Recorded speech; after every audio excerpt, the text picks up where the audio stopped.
The 2023-24 season has mercifully come to an end for Sun Devils basketball. We got to, real briefly talk about it.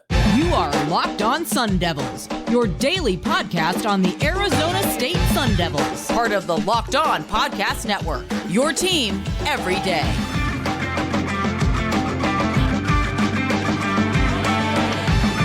Welcome back to the Locked On Sun Devils podcast, part of the Locked On Podcast Network, your team every day. My name is Richie Bradshaw, and I will be your guide for everything Arizona State Sun Devils. A special shout out to my everydayers who are here every day. And don't forget to hit like, subscribe, and turn on notifications wherever you're getting your podcast. Stay in touch with the show by following me on Twitter at RichieBrats36 and the podcast at LO_Sun Devils. This episode is brought to you by Nissan. Are you the kind of driver that likes to push things a little further? Ever wonder what adventure could be around the next corner? Take the Nissan Rogue, Nissan Pathfinder, or Nissan Armada and find your next big adventure. Check them all out today at nissanusa.com. Ladies and gentlemen, boys and girls, welcome back into the show. On today's episode, we are going to be talking about the end of the 2023-24 season for Sun Devils basketball. We're going to take a look at everything that went wrong because if we're being honest, this was a very bad season for the Sun Devils. We're going to take a look at the positives, and we're going to take a look at where we go from here. Now, full disclosure, there is going to be a podcast tomorrow talking about Bobby Hurley and his future. So we will touch on it briefly towards the end of the show, but we're going to have to spend an entire podcast talking about Bobby Hurley, talking about what's next, talking about where to go from here from a coaching standpoint. So tune in, hit the subscribe button, make sure that you're staying up to date with all that. With that being said, let's talk some basketball. Let's talk some ASU hoops and the massively disappointing season that the Sun Devils had for us this year.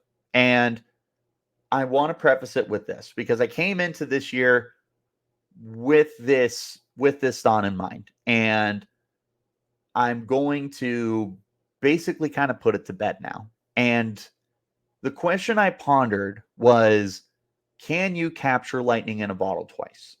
Because in 2022, the Sun Devils brought in 4 transfers, and 4 of them became starters. You had Warren Washington, Devin and Desmond Cambridge, and then you also brought in Frankie Collins. The 4 of them ended up being starters for you. They joined DJ Horn and a host of other role players off the bench like Jemiah Neal and Austin Nunez. And of course, I can't remember our center's name who plays at GCU now. Of course, I can't remember his name. Duke Brennan. There you go. Duke Brennan.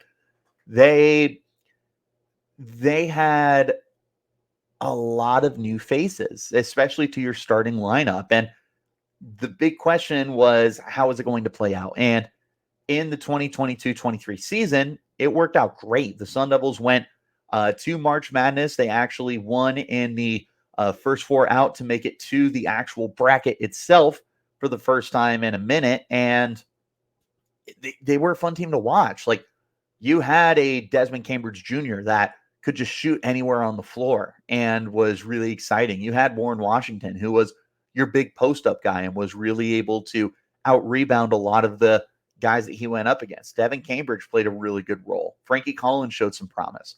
There was a lot of things that went right for the Sun Devils. And then you lose the Cambridge brothers and Warren Washington. And not only them, DJ Horn transfers, Austin Nunez transfers, Duke Brennan transfers, Enoch Bache transfers. There was a lot of players that departed the program. And then the Sun Devils had to ferociously attack the transfer portal once again. And they bring in Adam Miller. They bring in Jose Perez. They bring in Sean Phillips.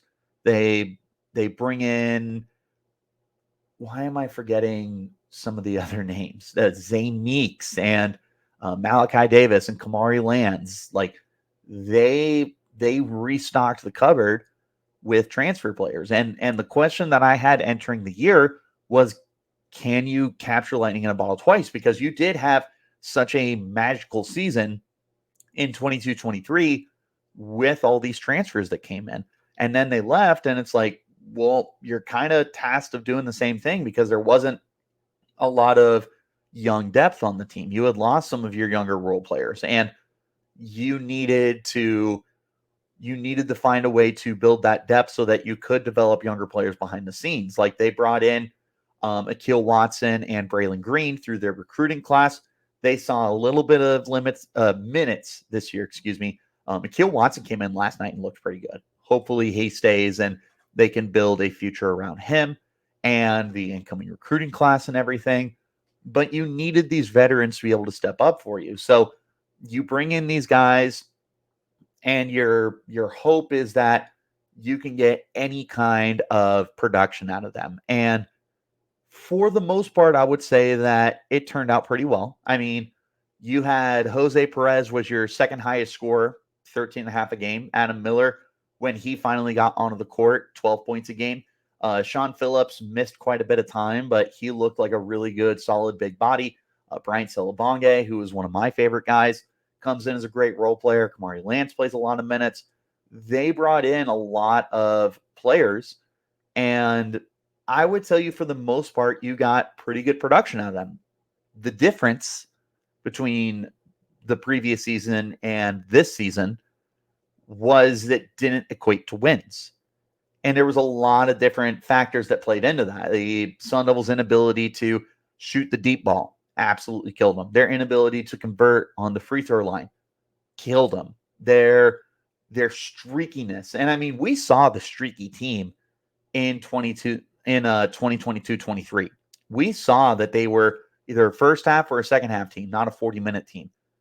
This team, it didn't even feel like you got that much. There were times where they really only played good basketball for 10 to 15 minutes. There were times where they felt completely in control and then completely broke down. There was a lot of inability to finish games or even get games started. Last night against Utah, we saw that. I mean, they could not buy a bucket in the first half. And it's not like it got better in the second half. And meanwhile, Utah wasn't missing, and Utah was doing everything that Arizona State couldn't. And it turned into a lot of losses for the Sun Devils throughout the year. They finished the year 14-18. They end up, this says 9th in the Pac-12 on the ESPN, but I'm pretty sure they did end up placing 11th because they came in as the 11th seed. So they may have been tied for 9th. They finished 11th. Miserable season. Not fun at all. There was so many things that they just did on a game-by-game basis. And the biggest thing for me was the free throw shooting. I mean, it was atrocious. It was atrocious. I can't remember the last time I saw a team struggle so much at the line and have an inability to be able to convert 3-point plays and even just get any points whatsoever. I mean, outside of Adam Miller, who was a very good free throw shooter, 81.8%. Jose Perez, super streaky, 73.8%. He was well under 60%, well under 70% at the start of the year and climbed his way back up. Frankie Collins was under 58%. Jemiah Neal was under 67%. Alonzo Gaffney was barely 50%. Sean Phillips was under 50%. Celebonge was under 45%.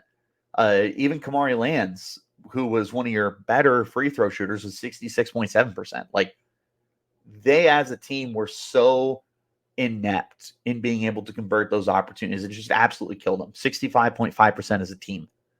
You need that to be at least 10% better, at least. And they might have won a couple of games if they were able to be a better free throw shooting team.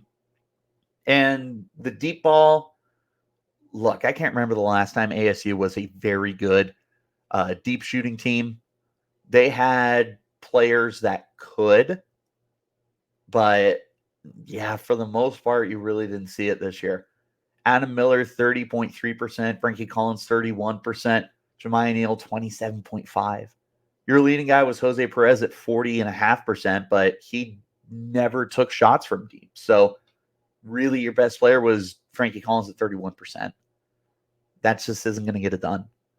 So the Sun Devils' inability to be able to hit the 3-point play and their inability to convert their free throws is what sunk this season. And I mean, it was a very difficult year to watch this team. I thought that they played as good a defense this year as they did in 2022-23. They're very stingy. You saw Frankie Collins go absolutely insane with 84 steals on the year, which was the single season record for Sun Devils hoops. They just did a lot of good things defensively, but it doesn't matter when you can't make any points. And like, they were a really good fast break team, but they just could not get it done from any part of the field. And the rebounding, oh my God, don't even get me started on the rebounding. That was one of the more frustrating aspects as well. I would tell you, after free throw shooting, rebounding would have been up there too. But I mean, you're talking about like free throw shooting so high up the board, a pretty good drop off to rebounding, and then some other stuff. But they have got to find size, and they need to desperately find size. Frankie Collins at 6'1" should not be your second leading rebounder after Jemiah Neal. You need to have bigger guys that are able to do that for you. That's awesome that Frankie Collins is willing to step up. It's not fair for him to have to be that for you. So there was a lot that went wrong for Sun Devils basketball in 2023-24. There are some good things that they can build off of, but man, there's a lot of question marks. But don't worry, we're not going to be all doom and gloom. We're going to talk about the good things that came out of this season in just a moment. This is the Locked On Sun Devils podcast, part of the Locked On Podcast Network, your team every day. This week's March Madness bracket highlights is brought to you by our friends at Nissan. Each week, we're picking one team that stands out, a team that's pushed it further than the rest. Just like any of our new 2024 Nissan SUVs, these guys were able to take it to the next level. The Houston Cougars can only be described as the Nissan Armada. This top-seeded team is as hardcore as it gets out there, so it's no wonder they're expected to be one of the top seeds in the tournament after their first year in the Big 12 Conference. Take the Nissan Rogue, Nissan Pathfinder, or Nissan Armada and go find your next big adventure. Shop NissanUSA.com. Mark your calendars for the Locked On College Basketball Bracket Breakdown Show on Monday, March 18th at 7 a.m. Eastern. Experts Andy Patton and Isaac Shade, we're going to break down their brackets and discuss everything you need to know to fill out your winning bracket and prepare for this year's NCAA Tournament. Find the Locked On Bracket Breakdown, the Locked On Bracket Breakdown on Monday, March 18th on Locked On College Basketball Podcast, wherever you're getting your podcasts.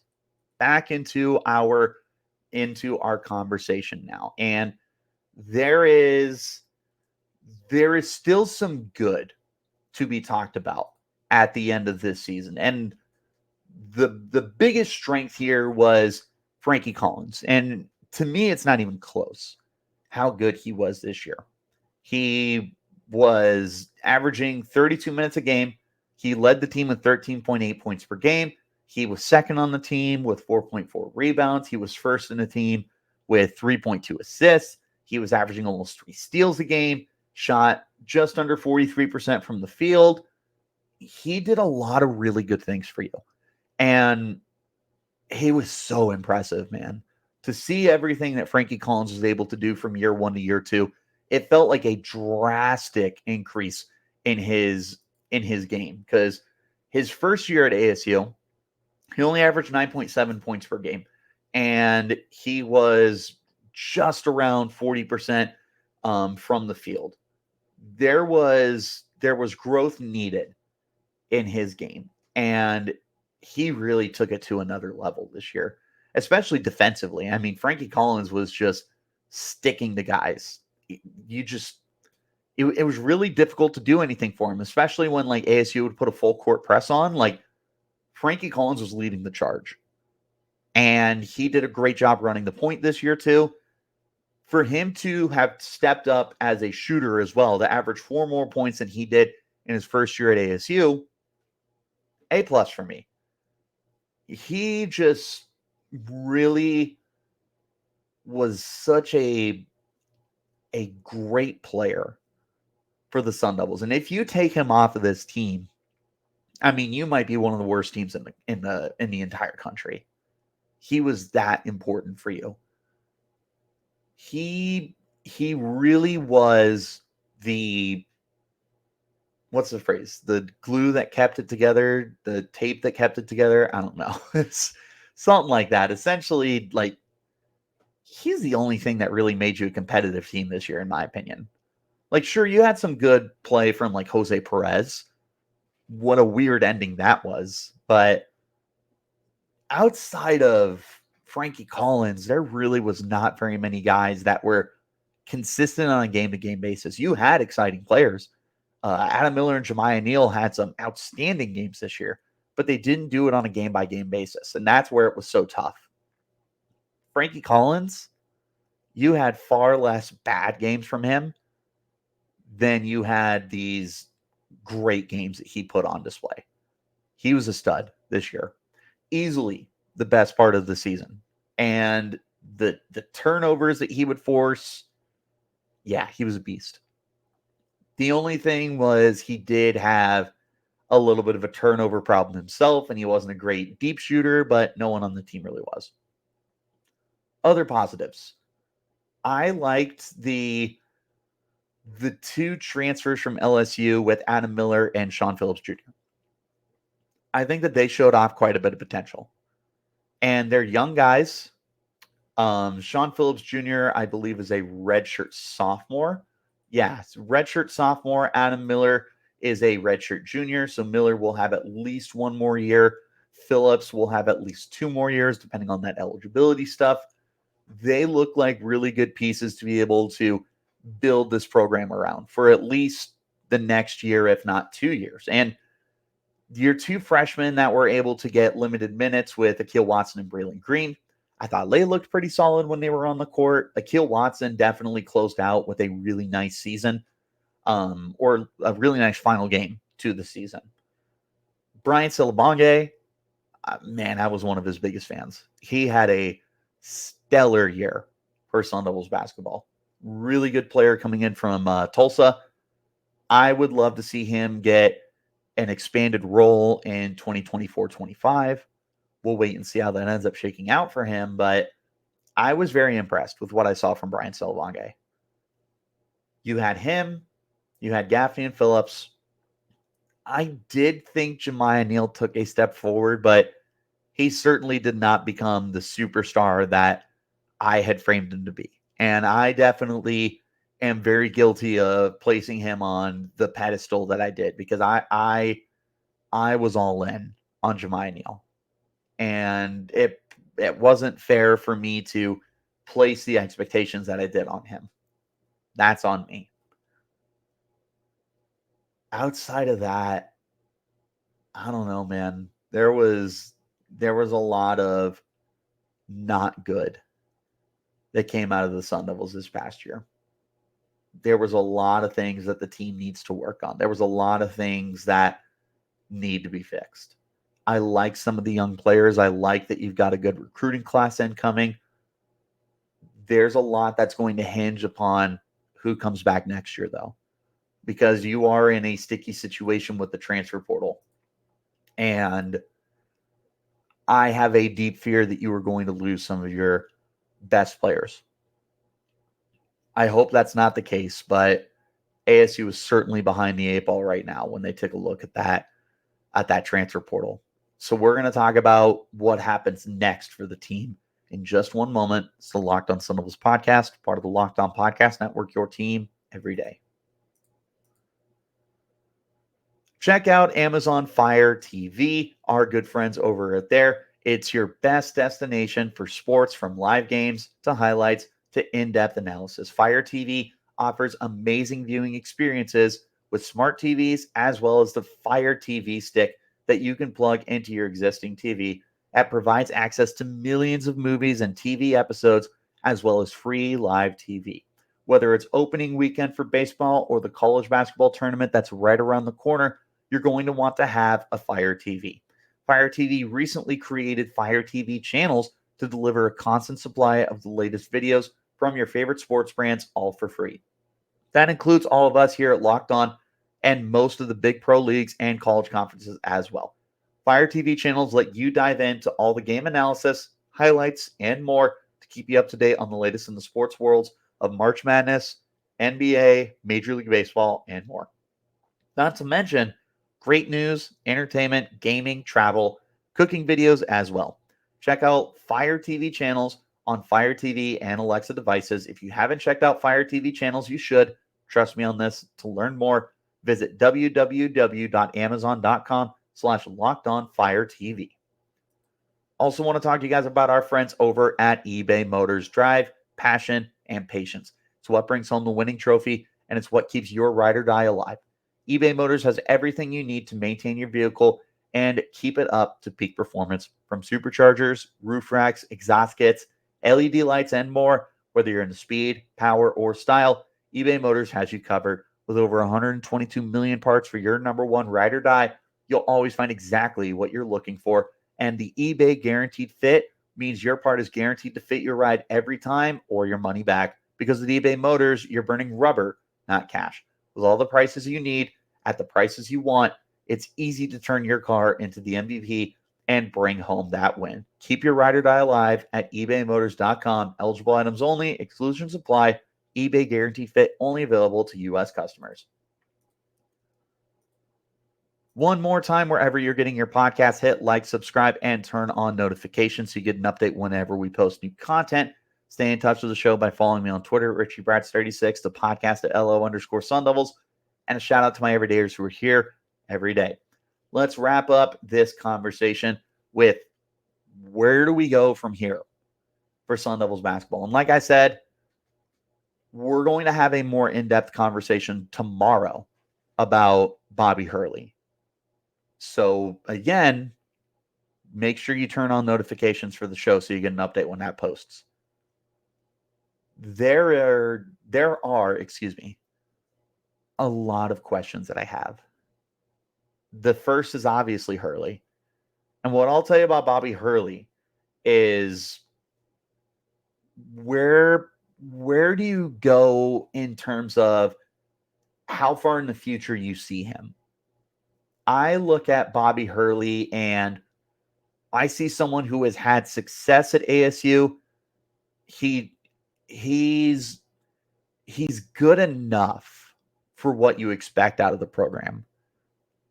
But at the same time, I've said this before, the expectations at ASU aren't national championships, but we want to go dancing. We want to go to March Madness. We should be a team that goes almost every year. You're a Power 5 program. You're one of the biggest colleges in the entire country.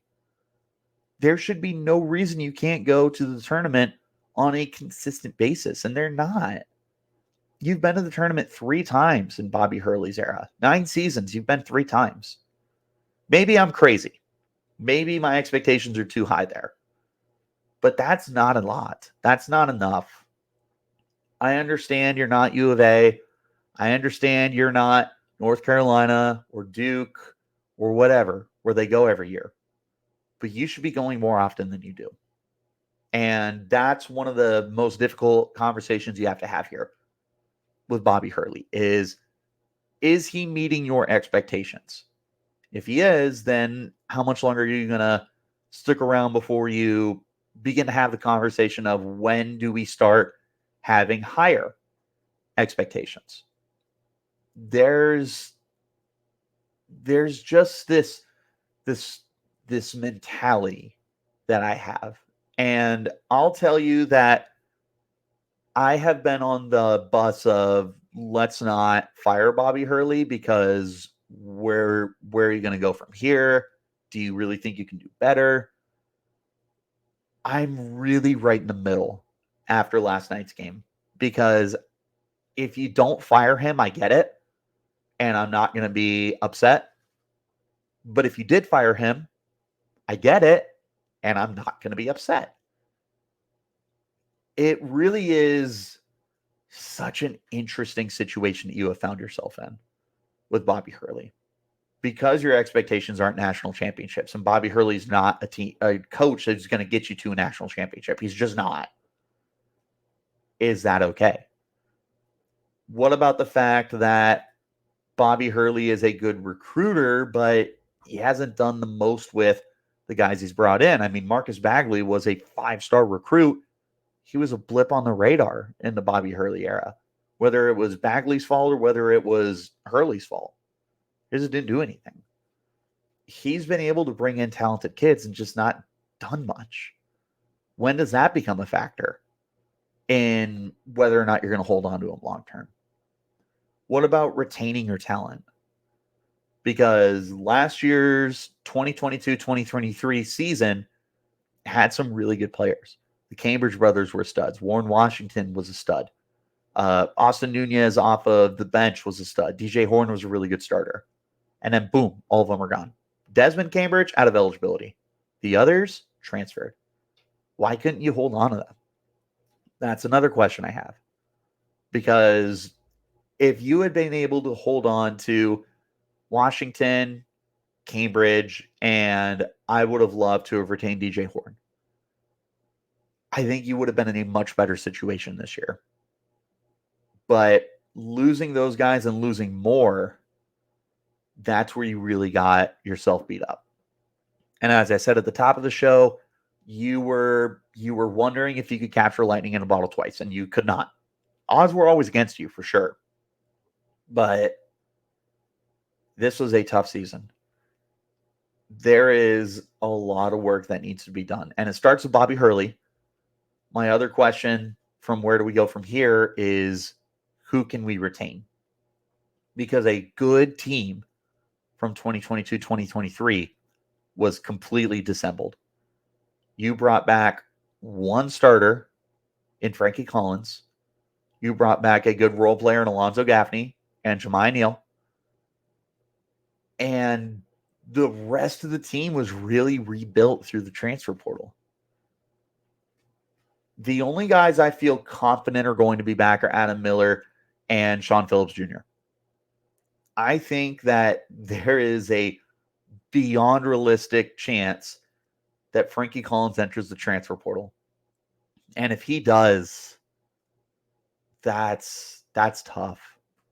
That'll be one of the biggest losses the basketball team has suffered in the last handful of years. I'd put it up with, I'd put it up there with Remy Martin. Frankie Collins was that good of a player for you. This is a very difficult offseason that is incoming for Bobby Hurley. He's got to find a way to bring these kids back. You have to find a way to make sure Frankie Collins doesn't leave Tempe. You need to find a way to retain some of the other guys you brought in through your transfer portal. Adam Miller, Sean Phillips, who look like building blocks for a starting team. You need to find a way to hold on to your young guys in Akil Watson and Braylon Green. You need to keep this recruiting class that's coming in intact. It's a top 20 class right now. Multiple 4-star kids. You gotta keep them together. Hopefully you can keep some role players too. Jemiah Neal, the only thing I'm worried about is he entered the portal last year. Does he do it again this year? I unfortunately think it's a very, very, very realistic possibility that he enters the portal, which is a bummer because I'm a very big Jemiah Neal fan. But I don't know that he's coming back, and I don't feel confident that he's coming back. I don't feel confident that Frankie Collins is coming back. Then you lose Jose Perez. You lose Alonzo Gaffney.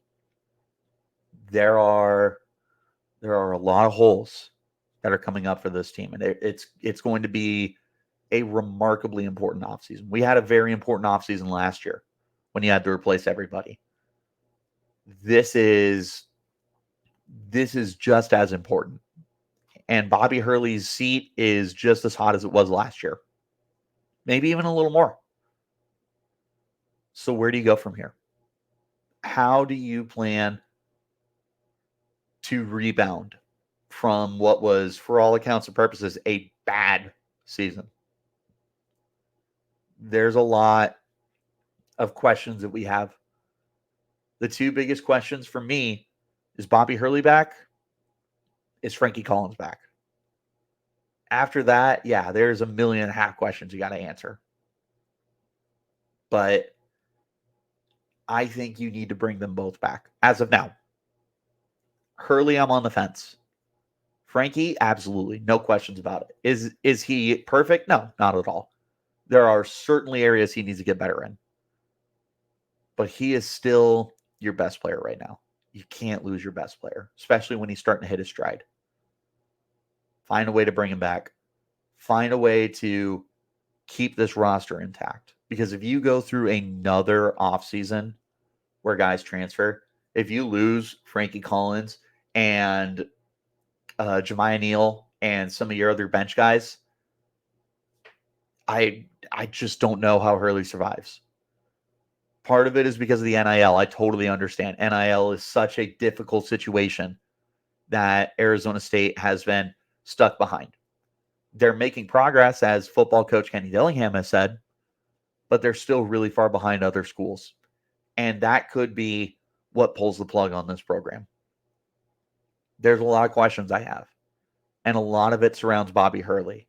We're going to have a more detailed conversation about Hurley tomorrow. So again, wherever you're getting your podcast, hit like, subscribe, turn on notifications so you get an update whenever we post new content.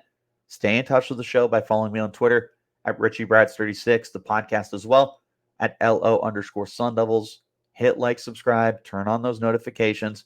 You can follow me at Twitter at Richie Bradshaw36, the podcast at LO_Sun Devils. Shout out to my everydayers who are here every day. One more time, thanks as always for tuning in. Like I said, tomorrow we'll be talking about Bobby Hurley in a lot more detail. We'll take a look at the success that he has had, the failures he's had, what the expectations should be moving forward. We're also going to be back over the weekend. We didn't have an episode yesterday. I am going to be over the weekend taking a look at the pro day results for Sun Devils football to catch you up to all of that. So again, one more time, if you want to stay in touch, like, subscribe, turn on notifications. I'll see you guys next time. And until then, you keep it locked right here on Locked On.